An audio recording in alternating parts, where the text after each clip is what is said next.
Hello friends, most welcome once again in my new session. हम लोग पढ़ रहे हैं वाक्यांश के लिए एक शब्द। तो बिना देर किए वीडियो को शुरू करते हैं। देखिए, इसमें फर्स्ट है गोद में सोने वाला।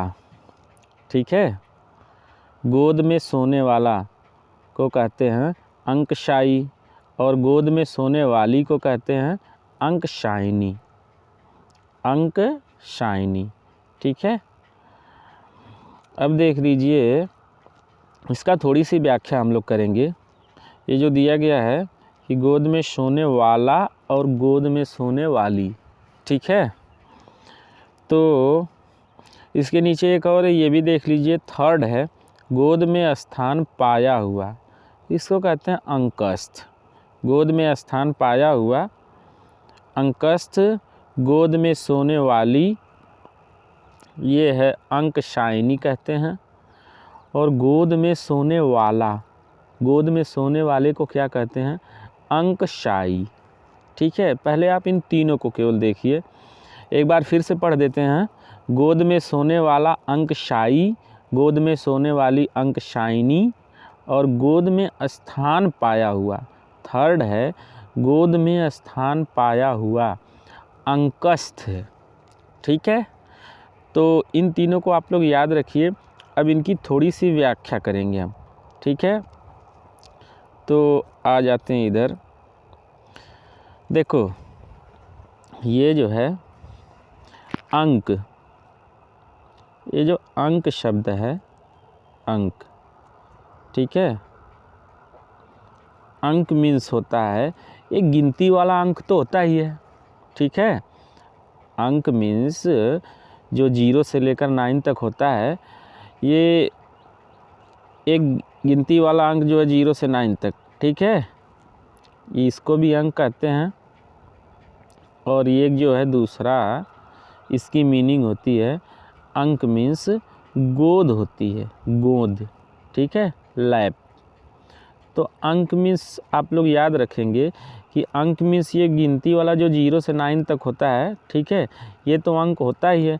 और अंक मीन्स जो है, अंक मीन्स गोद भी होती है, ठीक है ना। अंक मीन्स गोद, ठीक।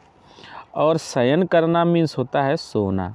शयन करना, शयन करना का मतलब होता है, शयन करने का मतलब क्या होता है, ये तो सभी लोग जानते हैं। शयन कक्ष, शयनागार, ठीक है। शयन करना का मतलब सोना, ठीक है। आप लोग जल्दीबाजी में वीडियो को मत देखना, ठीक है, आराम से समझो। तो देखो, हमने बता दिया अंक मीन्स होती है, गिनती वाले अंक भी होते हैं, और अंक मीन्स गोद भी होती है, ठीक। और शयन करना मीन्स आप सभी लोग जानते हैं, शयन करना का मतलब सोना होता है। तो शयन से ही बना है शायी, सोने वाला, ठीक है। शायी, ये जो शयन से ही बना है, शयन से ही बना है शायी, मतलब सोने वाला। तो हो गया। अगर दोनों को मिला के लिखा जाए तो अंक मीन्स गोद हो गई और शायी मीन्स जो है ये सोने वाला हो गया। तो अंकशायी मतलब अंक में शयन करने वाला। अंकशायी का मतलब अंक मीन्स गोद और शायी मीन्स शयन करने वाला, सोने वाला। तो अंक में सोने वाला, इसीलिए ऊपर बताया गया कि गोद में सोने वाले को क्या कहते हैं? गोद में सोने वाला अंकशायी। और उसी का स्त्रीलिंग बन जा रहा है, ऊपर आप लोगों ने देखा, उसी का स्त्रीलिंग बन जा रहा है अंकशायिनी। अंक मीन्स गोद और शायिनी मीन्स सोने वाली, शयन करने वाली, ठीक है। देखिए, इसी से बना है एक और शब्द, अगर लिख दिया जाए शेषशायी। ये देख लो, शेषशायी लिख दिया जाए, शेषशायी, ठीक है। शेषशायी का मतलब, जैसे अंकशायी का मतलब था अंक में या गोद में सोने वाला, तो ये लिख दिया गया शेषशायी। शेष का मतलब हो गया शेषनाग, शेष का मतलब हो गया शेषनाग, और ये जो शायी का मतलब सोने वाला। तो शेषनाग पर सोने वाला शेषशायी हम लोग भगवान विष्णु को बोल देते हैं, ठीक है। शेषशायी मतलब शेष पर, शेषनाग पर शायी, शयन करने वाला। तो शेषशायी हो जाएंगे भगवान विष्णु हो जाएंगे, ठीक है ना। तो शेषशायी भगवान विष्णु के पर्यायवाची में हम लोग लिख सकते हैं, उनको कहा जाता है, ठीक है ना। अब इसके आगे बढ़ते हैं। देखिए नेक्स्ट था इसी में अंकस्थ। ठीक है, अंक मीन्स अभी आप लोग देखे ही हैं कि अंक मीन्स जो है गोद होती है। ठीक है, अंक मीन्स गोद। एक जो है मीनिंग आप लोग देखें कि अंक का एक मतलब जो होता है गोद होता है। अंक मीन्स गोद। और अस्थ लिखा है ना, अस्थ, अस्थ का मतलब होता है स्थित। अस्थ मीन्स स्थित, कहते हैं ना समदूरस्थ, समान दूरी पर। अस्थ मीन्स स्थित, स्थित। ठीक है, तो अंकस्थ हो जाएगा अंक गोद में, अस्थ मीन्स स्थित। ठीक है, अंक मीन्स गोद में और अस्थ मीन्स स्थित, गोद में स्थित। तो इसीलिए गोद में स्थान पाए हुए को क्या कहते हैं, अंकस्थ। ठीक है ना, तो ये जो है इन शब्दों की थोड़ी सी व्याख्या हो गई। ठीक है ना, तो फिर से आप लोग एक बार देख लेंगे। ये जो है गोद में सोने वाले को हम लोग कहेंगे अंकशायी। अंक मीन्स गोद, और गोद और शायी मीन्स सोने वाला, शयन करने वाला। तो गोद में सोने वाला हो जाएगा अंकशायी। ठीक है, और गोद में सोने वाली उसी का स्त्रीलिंग बना दिया गया अंकशायिनी। अंक मीन्स गोद और शायिनी मीन्स सोने वाली, शयन करने वाली। तो अंकशायिनी अंक में अर्थात गोद में, शायिनी शयन करने वाली, सोने वाली। और गोद में स्थान पाया हुआ, इसको भी देखो व्याख्या करी दिए हैं कि अंकस्थ। अंक मीन्स गोद, अस्थ मीन्स स्थित। तो अंक में स्थित, अंकस्थ का मतलब अंक में, गोद में, अस्थ मीन्स स्थित। तो हो जाएगा अंकस्थ, गोद में स्थित अर्थात वही गोद में स्थान पाया हुआ। ठीक है ना, अब हम लोग आ जाते हैं वाक्यांश जो चौथा है। ठीक है, ये देख लीजिए, ये है फोर्थ है अंडे से जन्म लेने वाला। ठीक है, ये जो है अंडे से जन्म लेने वाला, काफ़ी लोग इसको जानते भी, अंडज कहते हैं। ठीक है ना, अंडे से जन्म लेने वाला अंडज। पक्षियों को कहते हैं अंडज, क्योंकि पक्षियों का जन्म अंडे से होता है। ठीक है, अंडज। पसीने से जन्म लेने वाला स्वेदज कहते हैं, स्वेदज। स्वेद मीन्स पसीना और ज मीन्स जन्म लेने वाला या उत्पन्न या पैदा होने वाला। ठीक है, तो स्वेदज, स्वेद मीन्स पसीना होता है। ठीक है ना, स्वेदज, स्वेद से, पसीने से जन्म लेने वाला स्वेदज। 2 बार जन्म लेने वाला द्विज हो गया। द्वि मीन्स 2 और ज मीन्स जन्म लेना होता है। ठीक है, तो द्विज हो गया।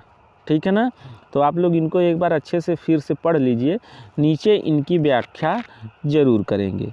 ठीक है, ये हो गया अंडे से जन्म लेने वाला अंडज, पसीने से जन्म लेने वाला स्वेदज, 2 बार जन्म लेने वाला द्विज। ठीक है, अब आइए इनकी व्याख्या देख लेते हैं। अंडज है, स्वेदज है और द्विज है। ठीक है, तो देखो इसमें जो है ये जो ज दिख रहा है, ज, ठीक है, ज मीन्स होता है जन्म लेना, जन्म लेना। ठीक है, ज मीन्स होता है ना जन्म लेना। ठीक है, इतना आप लोग याद रखना, ज मीन्स होता है जन्म लेना, पैदा होना या उत्पन्न होना। ठीक है, तो जो लिखा गया था अंडज, अंडज। ठीक है, तो अंड मीन्स हो गया अंडा और ज मीन्स होता है जन्म लेना। तो अंडज मीन्स हो गया अंडे से, ज मीन्स जन्म लेने वाला। अंडज पक्षियों को कहते हैं, पक्षियों का जन्म अंडे से होता है। ठीक है, इसके बाद है स्वेदज था, स्वेद, ये स्वेद मीन्स हो गया पसीना। ठीक है, प्रस्विन कहते हैं, प्रस्वेद कहते हैं, स्वेद कहते हैं। तो स्वेद मीन्स हो गया पसीना, हो गया ये स्वेद। ठीक, पसीना, और इसी में अगर ज जोड़ दिया तो हो गया स्वेदज। स्वेद मीन्स पसीना और ज मीन्स आपको बताई दिए कि ऊपर होता है ज मीन्स जन्म लेना। तो स्वेद, पसीना और ज से जन्म लेना।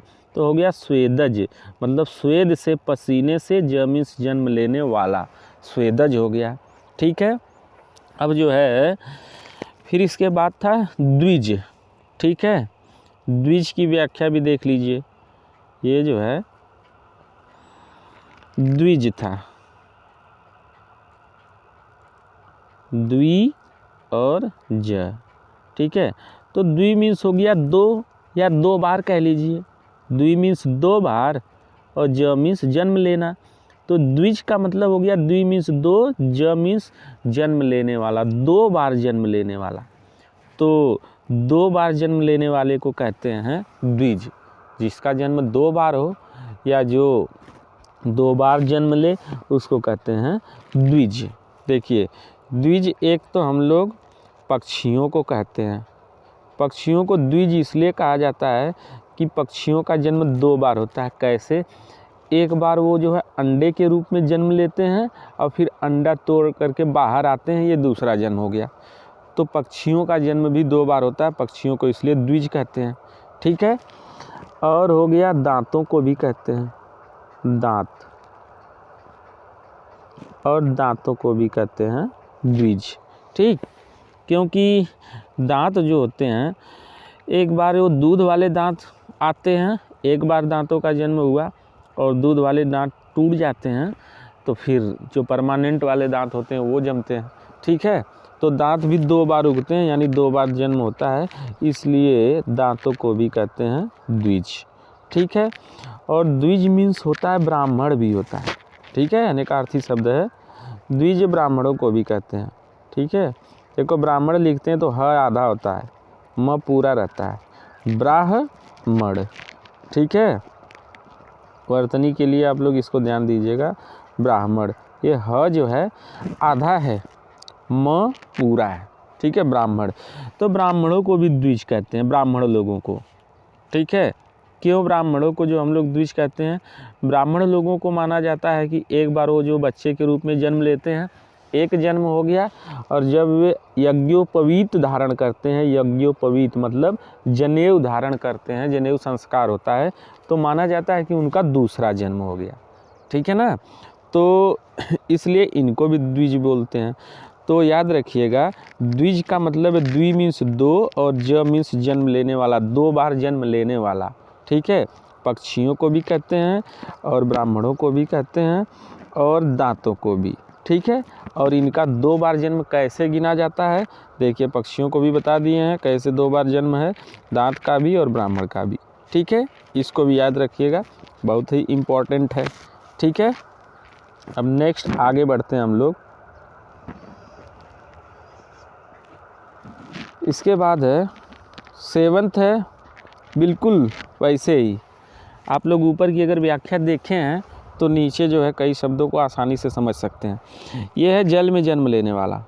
ठीक है, जल में जन्म लेने वाला, जलज, जल मीन्स पानी हो गया, और ज मीन्स जो है जन्म लेना या उत्पन्न होना, तो जल में ज मीन्स जन्म लेने वाला, जलज, जल में ज मीन्स जन्म लेने वाला, जलज।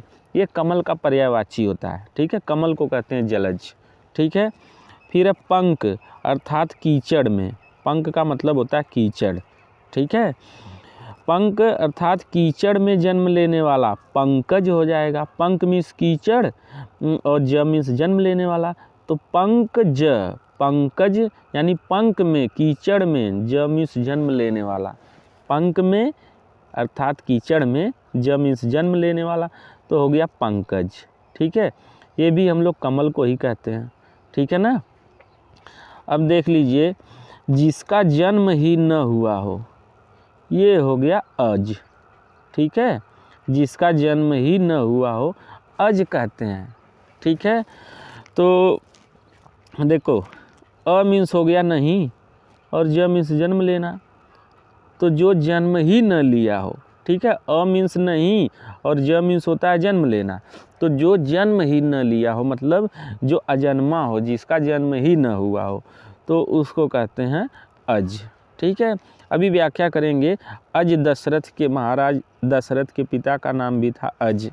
ठीक है, और अज ब्रह्मा जी को भी कहते हैं। ब्रह्मा विष्णु महेश तीनों त्रिदेवों को हम लोग अज कहते हैं, ठीक है ना। तो इसके बाद है गर्भ की थैली से, 10वां है, देखिए 10वां है, ये गर्भ लिख दिया गया है, ये प्रिंटिंग मिस्टेक है, यहाँ गर्भ होना चाहिए। गर्भ की थैली से जन्म लेने वाला, तो ये होता है जरायुज, ठीक है। जरायु मीन्स होता है गर्भ की थैली, और ज मीन्स जन्म लेने वाला, ठीक है। तो गर्भ की थैली से जन्म लेने वाले को कहते हैं जरायुज। जरायु मीन्स होता है ना गर्भ की थैली से जन्म लेने, गर्भ की थैली। जरायु मीन्स हो गई गर्भ की थैली, और ज मीन्स हो गया जन्म लेने वाला, ठीक है। तो गर्भ की थैली से जन्म लेने वाले को कहते हैं जरायुज, ठीक है। अब इसकी व्याख्या नीचे अभी करेंगे। देख लीजिए, किसी का 11th है, किसी कथा के अंतर्गत आने वाली दूसरी कथा, अंतः कथा, ठीक है ना। अंतः मीन अंदर, और कथा मीन्स कथा, ठीक है। तो किसी कथा के अंतर्गत या बीच में आने वाली दूसरी कथा को कहते हैं अंतः कथा, ठीक है ना। अब आगे इनका थोड़ी सी व्याख्या देख ली जा रही है। देखो,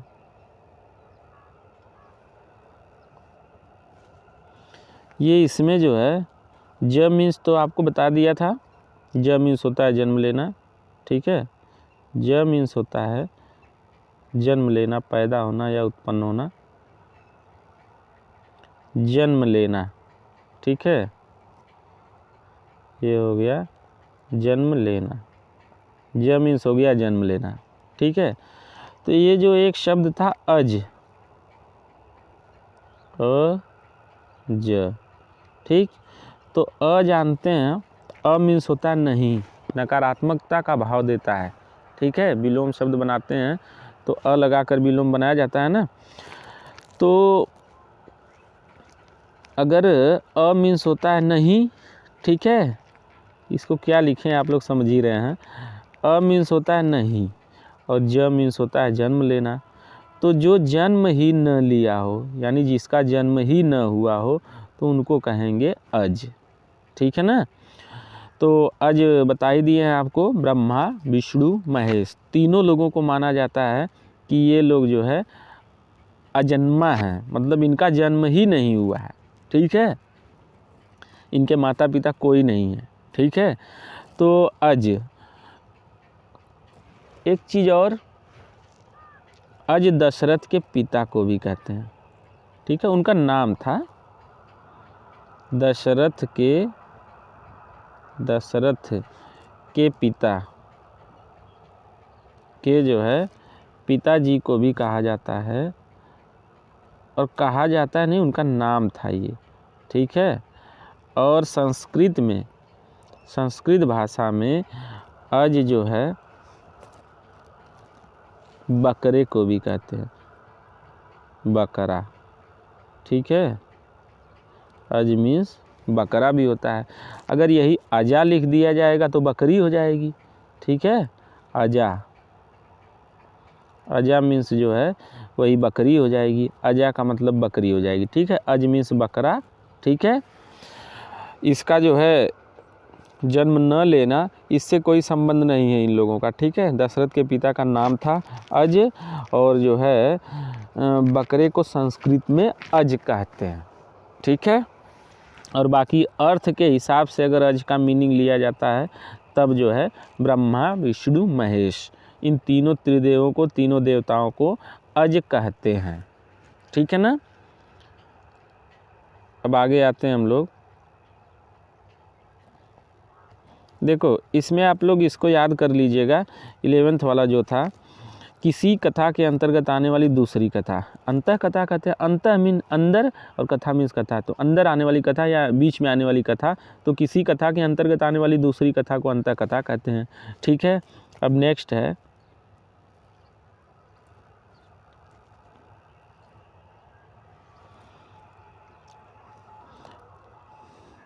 मन में अपने आप उत्पन्न होने वाली प्रेरणा। 12th है, मन में अपने आप उत्पन्न होने वाली प्रेरणा, तो इसको कहते हैं, ये अतः प्रेरणा जो है, टाइपिंग मिस्टेक है, अंतः प्रेरणा होनी चाहिए, ठीक है। यहाँ पे बिंदी रहेगी, अंतः प्रेरणा, ठीक है ना। अब सही है, अंतः प्रेरणा होना चाहिए था। तो मन में अपने आप उत्पन्न होने वाली प्रेरणा, मतलब हृदय के अंदर से, मन के अंदर से आने वाली प्रेरणा, स्वयं जो उत्पन्न हो, अंतः प्रेरणा। अंतः का मतलब अंदर से, और अंदर से या अंदर, प्रेरणा मीन्स प्रेरणा। तो अंदर से आने वाली प्रेरणा, मन के अंदर से हृदय में उत्पन्न होने वाली प्रेरणा को कहते हैं अंतः प्रेरणा। ठीक है, अंतः प्रेरणा। ऐसे ये मन में अपने आप उत्पन्न होने वाला स्वाभाविक ज्ञान। 13th है कि मन में अपने आप उत्पन्न होने वाला स्वाभाविक ज्ञान, तो इसको भी कहते हैं अंतर ज्ञान। ठीक है, अंतः संधि होके बना है, अंतः और ज्ञान का संधि होके अंतर ज्ञान बना है। ठीक है, तो इसमें भी अंतः है। अंतः मीन्स होता है अंदर, ज्ञान मीन्स ज्ञान। तो अंदर से आने वाला ज्ञान या अंदर से उत्पन्न होने वाला ज्ञान, तो ये हो गया अंतर ज्ञान। ठीक है, ये अंतः और ज्ञान की संधि हो करके जो है अंतर ज्ञान बना है। ठीक है, अब इसके बाद है धरती और आकाश के बीच का स्थान। तो ये तो सबको पता है, धरती और आसमान के बीच के स्थान को अंतरिक्ष कहते हैं। ठीक है, अंतरिक्ष, धरती और आकाश के बीच का स्थान अंतरिक्ष कहलाएगा। ठीक है, धरती के नीचे के स्थान को पाताल कहते हैं। ठीक है, धरती के नीचे पाताल है, ऐसा माना जाता है। तो नेक्स्ट देखते हैं, इनको आप लोग फिर से बढ़िया से पढ़ लीजिएगा कि मन में उत्पन्न होने वाली प्रेरणा जो होती है अंतः प्रेरणा, अंतः रहेगा, यहाँ बिंदी होनी चाहिए। और मन में आप से आप उत्पन्न होने वाला ज्ञान जो है अंतर ज्ञान, और धरती और आकाश के बीच का स्थान अंतरिक्ष कहलाता है। ठीक है, नेक्स्ट देखते हैं हम लोग।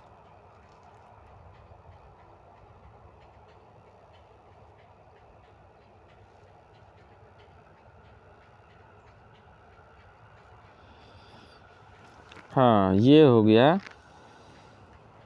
15th, किसी देश के अंदर होने वाला या उससे संबंध रखने वाला। ठीक है, अंतर्देशीय। ठीक है ना, याद रखिएगा। अंतः, इसमें भी देखिए अंतः मीन्स होता है अंदर, भीतर का। ठीक है, तो ये भी संधि होकर के अंतः और देशीय की संधि होकर के बना है अंतर्देशीय। ठीक है ना। और 16th है, जो किसी वस्तु के अंदर दृढ़तापूर्वक वर्तमान या स्थित है। जो किसी वस्तु के अंदर दृढ़तापूर्वक या वर्तमान या स्थित है, इसको कहते हैं अंतर्निर्विष्ट। अंतः और निर्विष्ट की संधि से, अंतः और निर्विष्ट की संधि से बना है अंतर्निर्विष्ट। ठीक है, किसी चीज़ के अंदर जो है निर्विष्ट है, मौजूद है। ठीक है, तो जो किसी वस्तु के अंदर दृढ़तापूर्वक वर्तमान या स्थित है, उसके लिए शब्द प्रयोग होता है अंतर्निर्विष्ट। ठीक है, ये शब्द सुने भी हैं आप लोग। इसके बाद है गुरु के साथ या समीप रहने वाला छात्र, बहुत ही इम्पोर्टेंट है, अंतेवासी। ठीक है, अंतेवासी, पास में वास करने वाला, अंतेवासी। तो गुरु के साथ या समीप रहने वाला छात्र, इसके लिए एक शब्द प्रयुक्त होता है अंतेवासी। ठीक है, अब इसके बाद है जो अंतिम वर्ण, 18th है, जो अंतिम वर्ण। अंतिम वर्ण कौन सा होता है? ब्राह्मण, क्षत्रिय, वैश्य, शूद्र। तो अंतिम वर्ण शूद्र हुआ ना, तो अंतिम वर्ण यानी शूद्र वर्ण में जन्मा हो तो उसको कहते हैं अंत्यज। इसकी व्याख्या जरूर करेंगे, अंत्यज। देखो वैसे यहाँ पे लिखा है अंत्य मीन्स हो गया अंतिम, और ज मीन्स बता ही दिया है जन्म लेना। तो अंतिम वाले में, अंत्य मीन्स अंतिम वाले में, ज मीन्स जन्म लेने वाला, अंतिम वर्ण में जन्म लेने वाला, वही अंत्यज हो जाएगा। ठीक है, अब इसके बाद है किसी पद के अंतिम अक्षर से, ये पद्य होना चाहिए था। ठीक है ना, ये जो पद लिखा है यहाँ पे पद्य होना चाहिए था, ये पद यहाँ पे पद्य होना चाहिए था। तो हो जाएगा किसी पद्य के अंतिम अक्षर से नया पद्य आरंभ करने का खेल। ठीक है, कोई जो पद्य बोला उसके अंतिम अक्षर से नया पद्य आरंभ करते हैं, तो इसको सभी लोग जानते हैं कि अंत्याक्षरी कहते हैं। ठीक है, कुछ लोग इसको समझ सकते हैं कि अंताक्षरी होता है, लेकिन अंताक्षरी नहीं होता, अंत्याक्षरी होता है। अ आधा न फिर आधा त, उसके बाद य पे आ की मात्रा फिर छरी, ठीक है, अंत्याक्षरी होता है। कभी भी गलती से आप लोग अंताक्षरी मत लिखिएगा, ठीक है। ये खेल तो हम लोग खेले भी हैं, जानते भी हैं सभी लोग, ठीक है। तो इनमें थोड़ी सी व्याख्या करेंगे। देखिए ये जो है,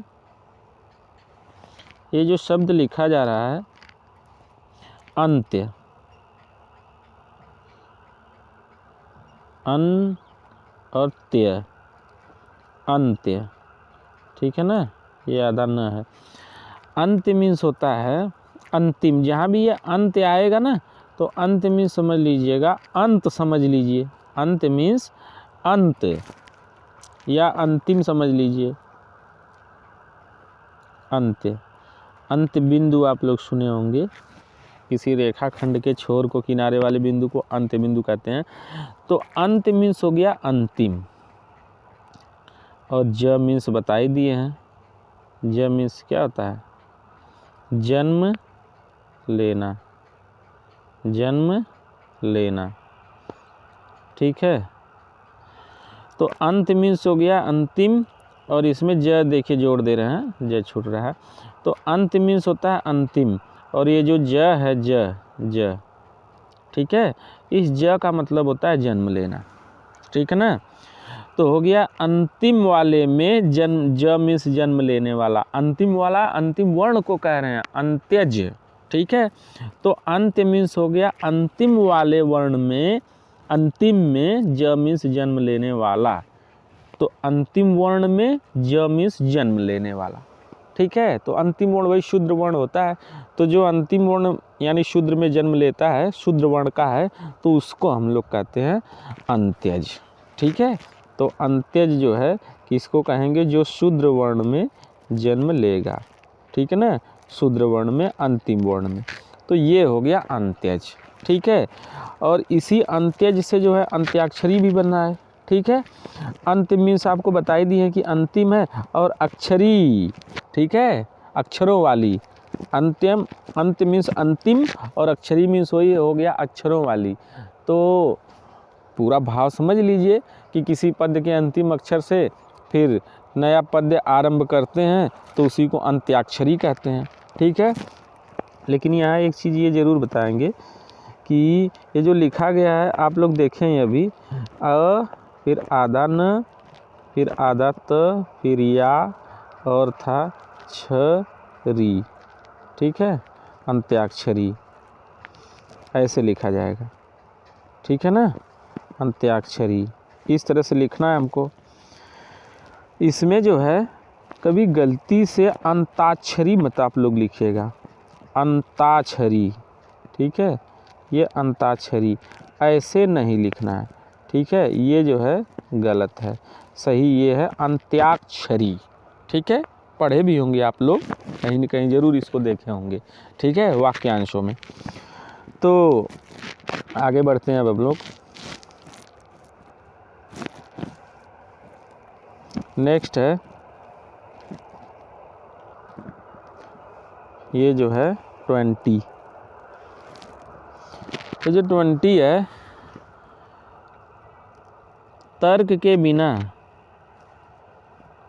बिना तर्क के, मतलब तर्क के बिना मान लिया गया विश्वास, अंधविश्वास। अंधविश्वास का मतलब, अंध का मतलब अंधे की तरह से, बिल्कुल बिना सोचे समझे, बिना तर्क किए, ठीक है ना, विश्वास कर लें तो उसको कहते हैं अंधविश्वास, ठीक है। अंधविश्वास, अंध क्यों लगा है, मतलब अंधे की तरह से, बिना सोचे समझे, ठीक है। जैसे अंधे को दिखाई नहीं देता है, ठीक है, तो वैसे ही अंधविश्वास का मतलब अंधे की भांति, ठीक है, बिना तर्क किए, बिना सोचे विचारे जो है विश्वास अगर कर लें तो इसको कहते हैं अंधविश्वास। तो वही हो गया, तर्क के बिना मान लिया गया विश्वास, बिना तर्क के अगर कोई चीज़ हम लोग विश्वास कर लेते हैं, इसको कहते हैं अंधविश्वास, ठीक है। अब इसके बाद है 21, अपने अंश या हिस्से के रूप में कुछ देना या किसी कार्य में योग देना, सहयोग देना, तो ये तो अंश दान कहलाता है। अपने अंश का कुछ दान किया, ठीक है, अंश दान, ठीक है। किसी कार्य में अगर हम लोग अपने अंश या हिस्से के रूप में कुछ देते हैं या सहयोग करते हैं या योग देते हैं तो इसको अंशदान कहते हैं। बहुत ही ईजी है। अब इसके बाद 22 है, जिसमें कांटे या विघ्न, विघ्न बाधा का मतलब वही कांटे, ठीक है। तो जिस कार्य में कांटे या विघ्न बाधा न हो तो उसको कहते हैं अकंटक। अ मीन्स नहीं और कंटक मीन्स कांटा। तो जिसमें कांटे न हो मतलब जिसमें बाधाएं न हो, भाव को लीजिए, जिसमें कांटे या विघ्न बाधाएं न हो तो उसको कहते हैं अकंटक, ठीक है, अकंटक। अ मीन्स नहीं और कंटक मीन्स हो गया कांटा, जिसमें कांटे नहीं हैं, ठीक है। तो ये हो गया अकंटक। अब इसके बाद है 23, जो कहा न जा सके यानी कहने योग्य न हो, तो इसीलिए लिखा गया अकथनीय या अकथ्य। अकथ्य मतलब न कहने योग्य, न कहने योग्य। अकथनीय मीन्स हो गया न कहने योग्य। तो जो कहा न जा सके या जो कहने योग्य न हो उसके लिए अकथनीय भी प्रयोग कर सकते हैं और अकथ्य भी, ठीक है। और जो कहा न गया हो, ठीक है ना, जो कहा न गया उसको कहते हैं अकथित। अकथित का मतलब जो कथित नहीं है, कहा हुआ नहीं है। तो जो बात न कही गई हो या जो चीज़ कहा न गया हो उसे हम लोग बोलते हैं अकथित, ठीक है। अब इसमें जो है थोड़ा सा इसकी व्याख्या कर दी जाए, अकंटक, ठीक है ना। ये देख लो आप लोग, अ मीन्स होता है, सबको पता है, नहीं, अ मीन्स नहीं, ठीक है। और कंटक मीन्स संस्कृत में होता है, कंटक मीन्स ये जो है कांटा, ठीक है, कांटा। कंटक मीन्स कांटा या कांटे, ठीक है। ये तद्भव तत्सम में भी आप इसको कांटे को कंटक कह सकते हैं, ठीक है। संस्कृत शब्दों को तत्सम में रखते हैं तो ये जो कांटा है तद्भव है, इसका आप लोग जो तत्सम बोल सकते हैं कौन, कंटक है, ठीक है ना। तो अकंटक का मतलब हो गया, अ मीन्स नहीं और कंटक मीन्स हो गया कांटा, ठीक है। तो अकंटक मतलब जिस कार्य में अगर बाधाएं नहीं हैं, मुश्किलें नहीं हैं, तो उसको हम लोग कह सकते हैं अकंटक। अ मीन्स नहीं, कंटक मीन्स कांटा या कांटे, मुश्किलें, बाधाएं। तो जिस कार्य में कांटे न हो, बाधाएं न हो, तो उसको हम लोग कहते हैं अकंटक। उसी से जो है अकंटक जो है शब्द बना था ऊपर, ठीक है ना, वाक्यांश में अकंटक, ठीक। और ये जो है अगर इसका अकंटक, इसका हम लोग विलोम की बात करें इसके, तो देखिए ये हो जाएगा, जो कांटों से भरा हो, मुश्किलों से भरा हो, ठीक है। जो कार्य जो है कांटों से, मुश्किलों से भरा हो तो उसको कहते हैं कंटकाकीर्ण, ठीक है, कंटकाकीर्ण, कंटकाकीर्ण, कंटकाकीर्ण, ठीक है। तो ये देख लीजिए, जो कार्य कांटों से, मुश्किलों से, अगर बाधाओं से अगर भरा हुआ है तो कहते हैं कि यह कार्य जो है कंटकाकीर्ण है, ठीक। और जो जिसमें बिल्कुल भी बाधाएं ना हो, बिल्कुल भी मुश्किलें ना हो, ठीक है, जिसमें बिल्कुल भी कांटे नहीं है, मुश्किलें नहीं है, बाधाएं नहीं है, तो उसको अकंटक कहते हैं, ठीक है। तो उसी का विलोम ये बन रहा है कंटकाकीर्ण, जो कार्य कांटों से आकीर्ण हो, ढका हुआ हो, भरा हुआ हो, ठीक है।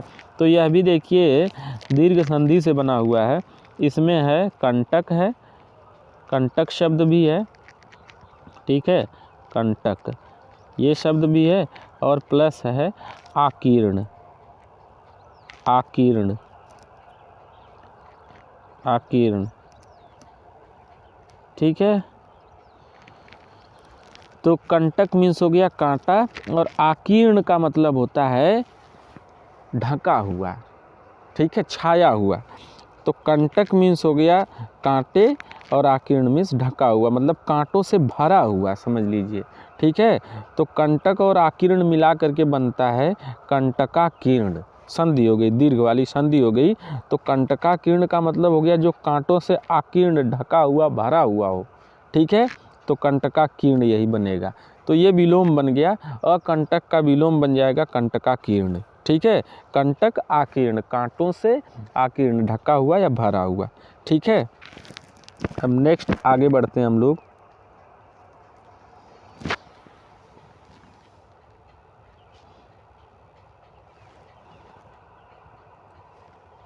हाँ, ये देख लीजिए 25, बहुत ही इम्पोर्टेंट है। जिसके पास कुछ भी न हो, अकिंचन। ठीक है, अकिंचन, अकिंचन, अ मीन्स हो गया नहीं, और किंचित मीन्स जानते हैं ना, किंचित जो होता है, किंचित का मतलब किंचित मतलब कुछ, संस्कृत में होता है ना किंचित का मतलब कुछ। तो अकिंचन, जिसके पास कुछ भी न हो, अ मीन्स नहीं, किंचन का मतलब वही जिसके पास किंचित भी न हो, कुछ भी न हो। तो ये हो गया अकिंचन, जिसके पास कुछ भी नहीं है, किंचित भी नहीं है। ठीक है, तो इसको याद रखिएगा, बहुत इम्पॉर्टेंट है ये, जिसके पास कुछ भी न हो, अकिंचन।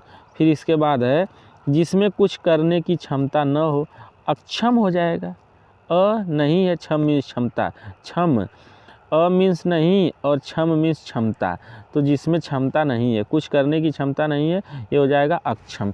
इसका विलोम हो जाएगा, जिसमें कुछ करने की क्षमता है, वो हो जाएगा सक्षम, क्षमता सहित, स मीन्स सहित, क्षम मीन्स क्षमता। तो क्षमता सहित यानी जिसके पास क्षमता है कुछ करने की, उसको सक्षम कहते हैं। और जिसका खंडन न किया जा सके, यानी जो खंडन करने योग्य नहीं है, तो अखंडनीय हो जाएगा। ठीक है, अनीय प्रत्यय होता है ना, अनीय। तो ये हो गया जिसका खंडन न किया जा सके। अनीय प्रत्यय जिसमें लगता है तो योग्य बना देता है। ठीक है, जिसमें अनीय प्रत्यय जुड़ता है तो योग्यता का भाव देने लगता है कि इस चीज़ के योग्य।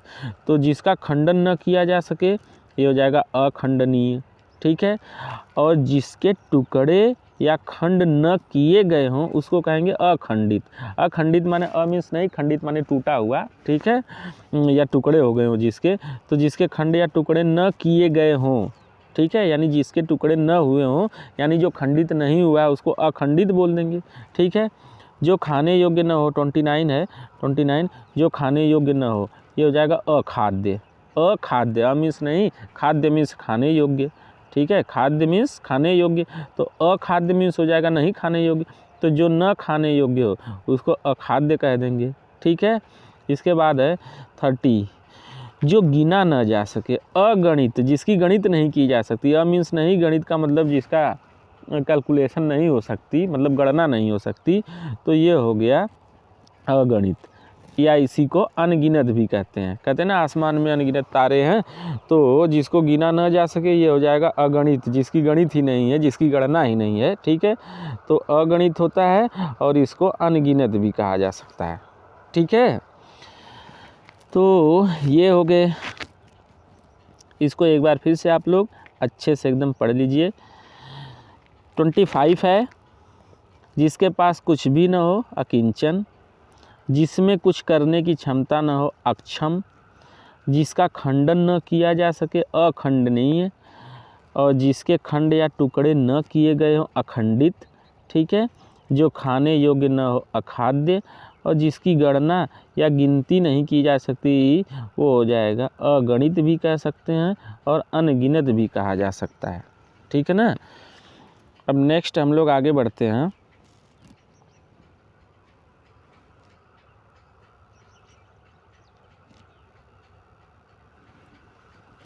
थोड़ा सा एक चीज़ देख लीजिए, ये जो है, ये जो अनीय प्रत्यय जुड़ता है ना, अनीय प्रत्यय जब जिस शब्द के लास्ट में जुड़ता है तो वो उस चीज़ के योग्य हो जाता है। ठीक है, बड़ा इम्पोर्टेंट है। अनीय, अनीय प्रत्यय जो है ये लास्ट में जब जुड़ता है किसी शब्द के, तो उस चीज़ के योग्य बनाने का भाव देता है। जैसे अखंडनीय लिखा था ना, अखंडनीय मतलब जो खंडन करने योग्य न हो। विस्मरणीय याद करने योग्य हो, आदरणीय आदर करने योग्य हो। ठीक है, तो इसको याद रखिएगा, ये योग्यता का भाव देगा जिस भी शब्द में जुड़ेगा। ठीक है, प्रवर्तनीय प्रवर्तन करने योग्य हो। ठीक है,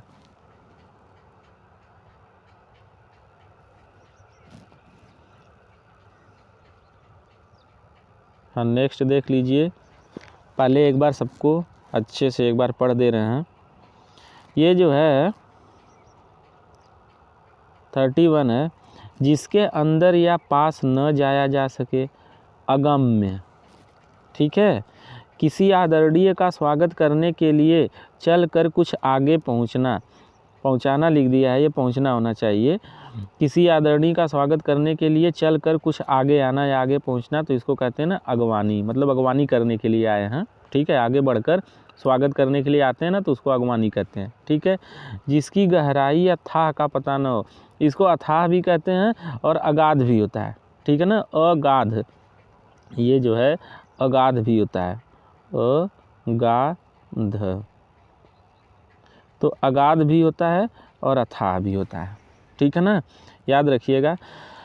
इसके बाद 34 है, जो गाए जाने योग्य न हो, अज्ञेय। जो जानने योग्य न हो, अज्ञेय। इसमें जो है ये ग से गमला वाला ग है 34 में, और 35 में ज्ञ से ज्ञानी वाला ज्ञ है। ठीक है, क्योंकि ज्ञ मीन्स होता है जानना। ठीक है, ज्ञ से ज्ञानी वाला जो ज्ञ होता है, इसके मतलब होता है जानना। ठीक है, अभी इसकी व्याख्या करेंगे। फिर इसके बाद है 36, जिसका ज्ञान इंद्रियों द्वारा न हो, अगोचर। ठीक है, अगोचर, जिसका ज्ञान इंद्रियों द्वारा न हो, अगोचर। ठीक है, इसके बाद दूर तक फैलने वाला अत्यधिक विनाशक आग, तो इसको अग्निकांड बोल देंगे। ठीक है, दूर तक फैलने वाला अत्यधिक विनाशक आग, इसको अग्निकांड बोल देंगे। ठीक है, अब इनकी थोड़ी थोड़ी आप लोग व्याख्या देखिए। जैसे ये 31 हम लोगों के पास था, 31, जिसके अंदर या पास न जाया जा सके। देखिए ये जो है गम धातु से बनता है। गम मीन्स होता है जाना। ठीक है, गम मीन्स होता है जाना, और गम में जो है, गम में का मतलब होता है जाने योग्य। अगर अगम में हो जाएगा, अ मीन्स नहीं और गम में मीन्स जाने योग्य। जहाँ हम लोग गमन, जो गमन करने योग्य न हो, ठीक है, जो गमन करने योग्य या जहाँ जाने योग्य न हो, तो अ मीन्स नहीं और गम मीन्स जाने योग्य। अगम्य, न जाने योग्य। ठीक है, यानी जिसके अंदर या पास नहीं जाया जा सके, जो जाने योग्य न हो, उसको कहेंगे अगम्य। ठीक है, इसी का तत्सम ये तद्भव होता है अगम। अगम, अगम, तो अगम का तद्भव, अगर तद्भव दिया है अगम, उसका तत्सम पूछा जाए तो आप लोग लिख सकते हैं अगम्य। ठीक है, ये तो बहुत ही इजी है। किसी आदरणीय का स्वागत करने के लिए चल कर जब कुछ आगे आते हैं, आगे पहुंचकर आगे बढ़कर स्वागत करते हैं, तो इसको कहते हैं ना कि अगवानी कर रहे हैं। अगवानी मीन्स आगे बढ़कर स्वागत करना। और जिसकी गहराई का था या पता न लग सके, तो अथाह हो जाएगा, अथाह। जिसका था मीन्स न हो, अगाध भी कहते हैं इसको। ठीक है ना, जो गाए जाने योग्य न हो, अज्ञेय। ज्ञेय मीन्स गाने योग्य, अज्ञेय, अ मीन्स नहीं और ज्ञेय मीन्स गाने योग्य। जो गाने योग्य न हो, अज्ञेय हो जाएगा। ठीक है, जो जानने योग्य न हो, तो ज्ञ मीन्स होता है जानना। ज्ञ से ज्ञानी वाला जो ज्ञ होता है, ज्ञ मीन्स जानना। ज्ञेय मीन्स होता है जानने योग्य, और अज्ञेय, अ मीन्स नहीं, ज्ञेय मीन्स जानने योग्य। जो जानने योग्य न हो, तो वही लिखा गया 35, जो जानने योग्य न हो, अ मीन्स नहीं, ज्ञेय मीन्स जानने योग्य, तो हो जाएगा अज्ञेय। जो जानने योग्य न हो, अज्ञेय। नेक्स्ट है, जिसका ज्ञान इंद्रियों द्वारा न हो सके, उसको कहते हैं अगोचर। अब इसको ध्यान से देख लीजिए। ठीक है, अ मीन्स होता है नहीं। ठीक है, अ मीन्स होता है नहीं, और गो मीन्स इंद्रिय। इंद्रियों को भी गो कहते हैं। जो हमारी इंद्रियां होती हैं, ज्ञान इंद्रियां, कर्म इंद्रियां, तो इंद्रियों को भी गो कहते हैं। तो अ मीन्स नहीं हो गया, गो मीन्स इंद्री, और चर मीन्स चर सकती हैं, चल फिर सकती हैं, जा सकती हैं, पहुंच सकती हैं। तो अगोचर अगोचर का मतलब हो गया अ मीन्स नहीं, गो माने इंद्रियां, चर मीन्स चर सकती हैं। जहाँ तक इंद्रियां नहीं चर सकती हैं या जहाँ तक इंद्रियां चल कर नहीं जा सकती हैं, ठीक है, यानी इंद्रियों से जिनका जो है था पता नहीं चल सकता, उसको कहते हैं अगोचर, ठीक है। और ये 37 है, दूर तक फैलने वाला अत्यधिक नाशक आग, ये हो जाएगा अग्निकांड, ठीक है, अग्निकांड, ठीक है। तो आप लोग इसमें इसको देखेंगे थोड़ा सा, ये जो दिया गया है अगोचर, ठीक है,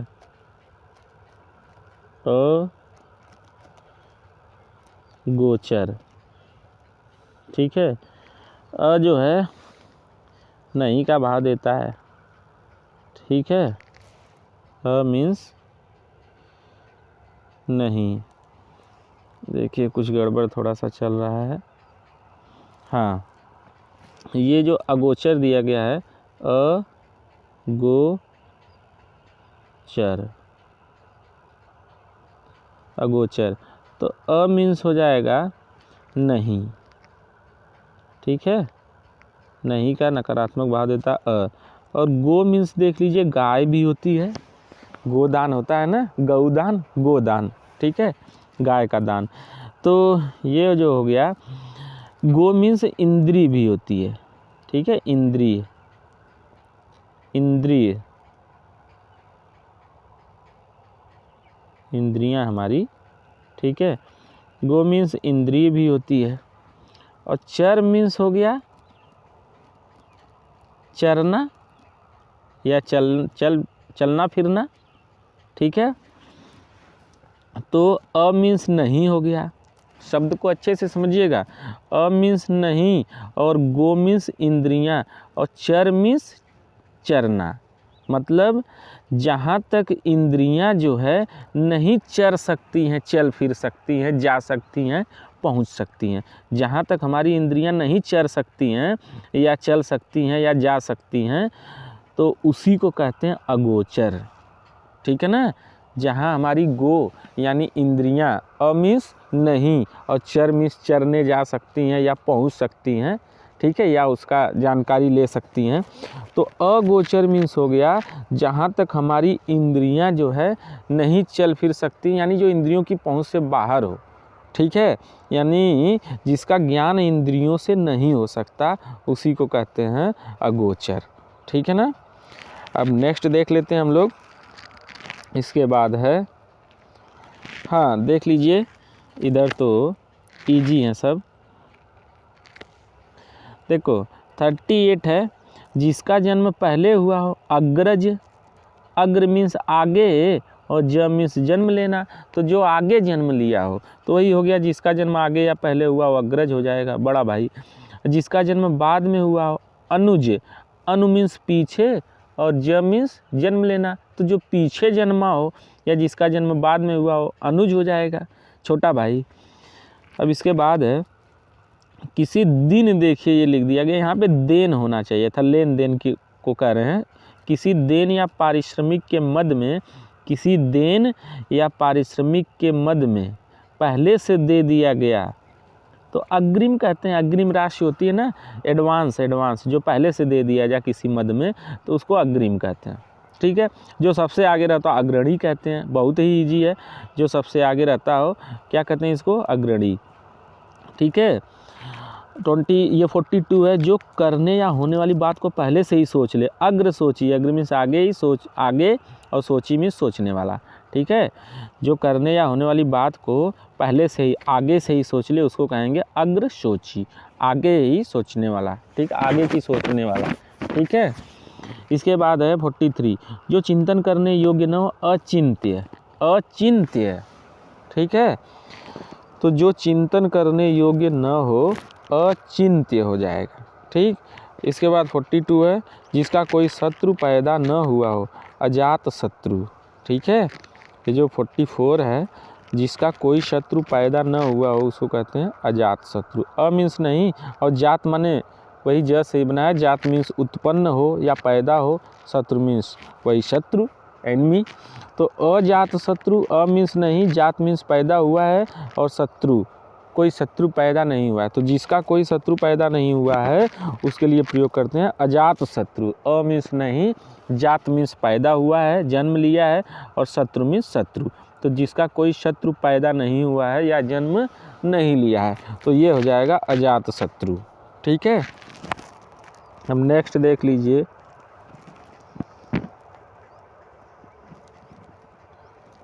हाँ, ये है 45, जिसे भेदा न जा सके।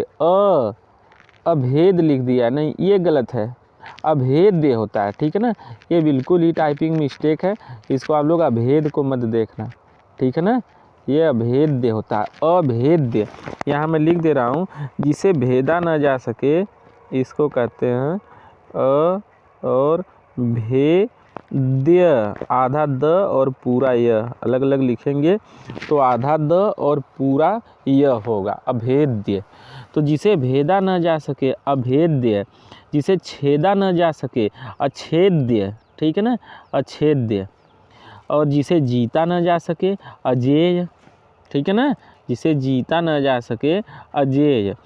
और ऐसे जो कुछ न जानता हो अज्ञ। अ मीन्स नहीं और ज्ञ मीन्स जानना। ठीक है, अ मीन्स नहीं और ज्ञ मीन्स जानना। ठीक है, अब 1 मिनट रुकिए, थोड़ा सा कुछ गड़बड़ लग रहा है इसमें।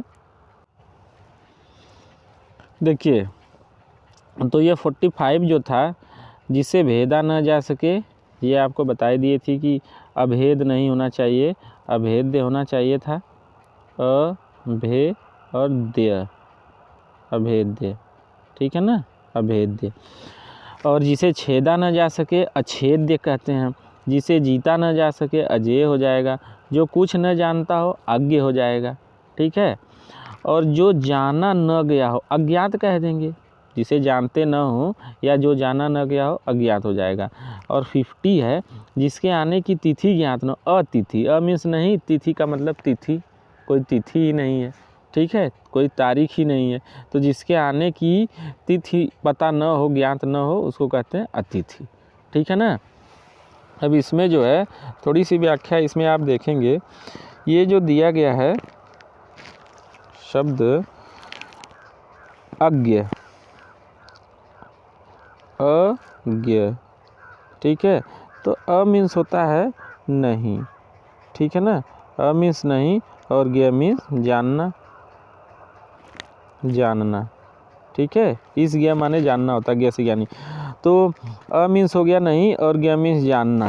तो जो कुछ नहीं जानता हो, अ मीन्स नहीं और ज्ञ मीन्स जानना। ठीक है, तो अज्ञ, अज्ञ मीन्स जो कुछ न जानता हो। ठीक है, इसी से आप लोग इसके भाव को मिला लीजिएगा। ठीक है ना, और जो है एक शब्द ये था, अज्ञ हो गया। अतिथि, अतिथि तो आपको बताई दिए हैं कि अ मीन्स हो गया जिसके आने की तिथि ज्ञात न हो अतिथि हो जाएगा। अ मीन्स नहीं और तिथि, जिसकी तिथि नहीं है, यानी जिसके आने की तिथि पता नहीं है, ज्ञात नहीं है, उसको कह देते हैं अतिथि। ठीक है, तिथि से बना है तिथिवार। ठीक है ना, तिथि से ही बनता है तिथिवार।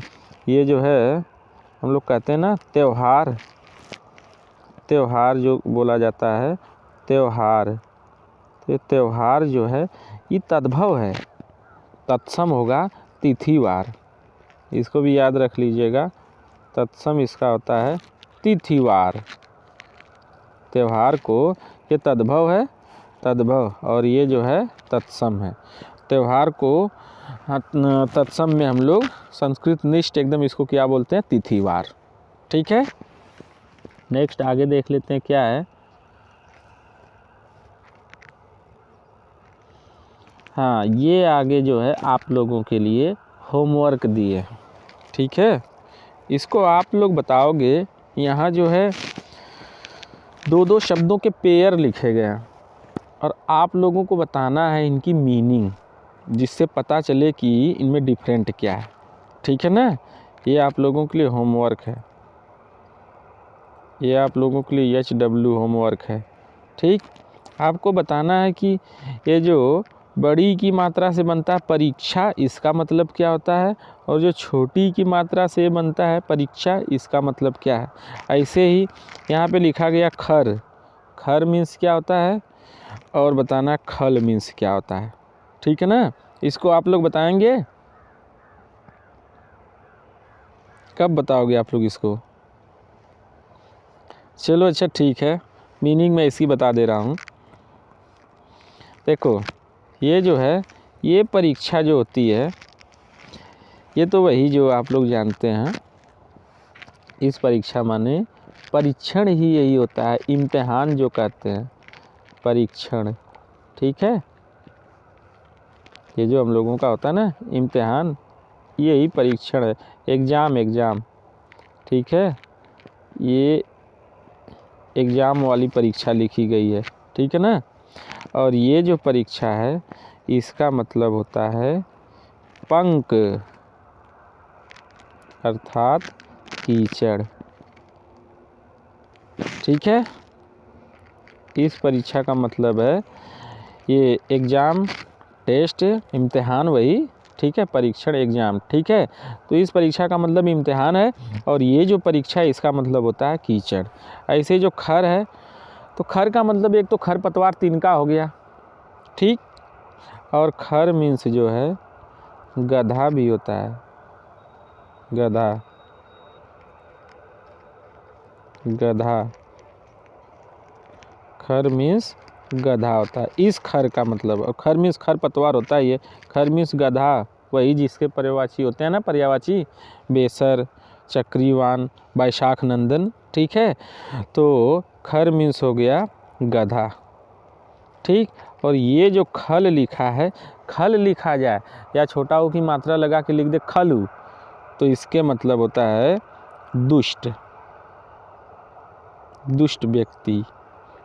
तो इस खल का मतलब होता है दुष्ट, और इस खर का मतलब होता है चक्रीवान, गधा।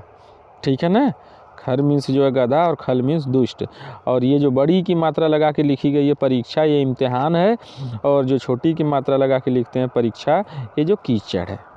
ठीक है, तो आज के वीडियो में बस इतना ही। ठीक है, वीडियो को अगर आप लोगों ने देखा तो कमेंट करके बताना कि कैसा लगा आप लोगों को। ठीक है, और कोई भी अगर कहीं पे क्वेश्चन में दिक्कत लग रही है तो आप लोग उसको कमेंट में ज़रूर बताइएगा। ठीक है, तो very very thanks for watching, मिलते हैं नेक्स्ट वीडियो में। Thank you.